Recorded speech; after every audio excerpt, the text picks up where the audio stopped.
Hey folks, John Becker here, former state representative from Claremont County. I was in from 2013 until 2020 when term limits caught up to me. Hey, what I want to talk to you about is the April edition of the Becker Report, which is now available at beckergop.com.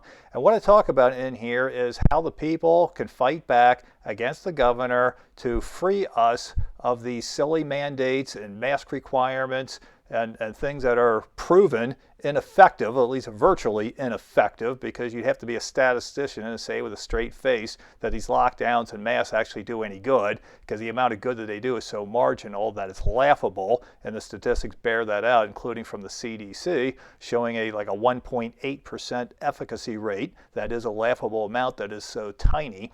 But what they can do, what the General Assembly can do right now today, is pull the funding from the state agencies that the governor has weaponized against the people. So that would include the Ohio Department of Health, that would include the Division of Liquor Control, and that would include the Bureau of Workers' Compensation. Those are the three agencies that the governor has made into the bad guys going after businesses. So in House Bill 110, that is the operating budget that is currently over in the state Senate. So contact your state senators and ask them to pull the funding for the Ohio Department of Health, or at least part of the funding, maybe not all of it, just part of it, enough to send the governor a message, and also pull the funding for the Division of Liquor Control. Now, there's actually a separate budget for BWC, the Bureau of Workers' Compensation. That's another agency that the governor has weaponized against businesses.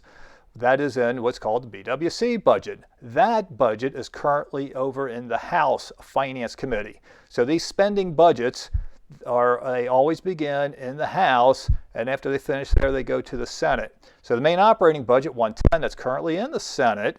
Once the Senate approves it, they're going to send it back to the House for consideration. Then it's going to go to conference committee. So a lot of deals can be worked out. The horse trading is done.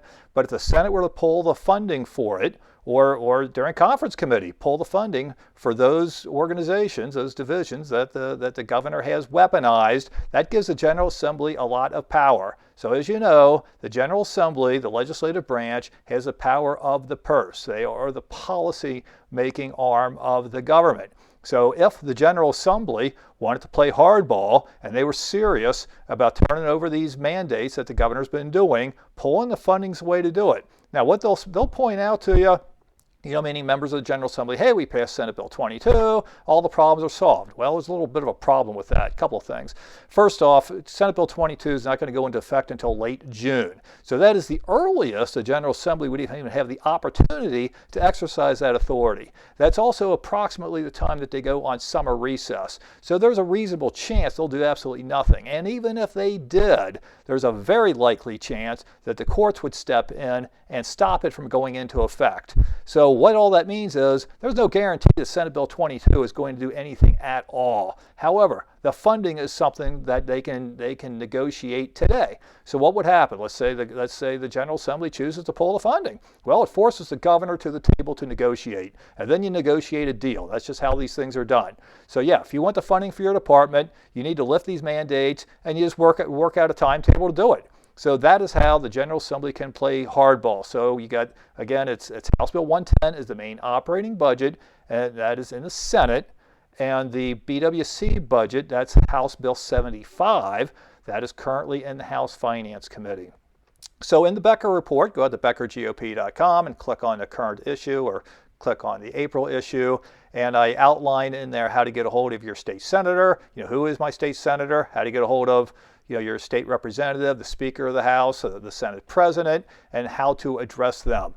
And you could send an email to every one of them. It's not difficult to do. You could just, because for example, representatives, it's REP01, for example, just go by your district number at ohiohouse.gov. And for a senator, it's as simple as SD, stands for Senate District, SD01, for example, at ohiosenate.gov. And the construct is the same for every one of them. So for a representative, it's 01 through 99. And for a senator, it is 01 through 33. So for more information, go to the Becker Report and subscribe. And also subscribe to my YouTube channel. And until next month, have a great day. Bye-bye.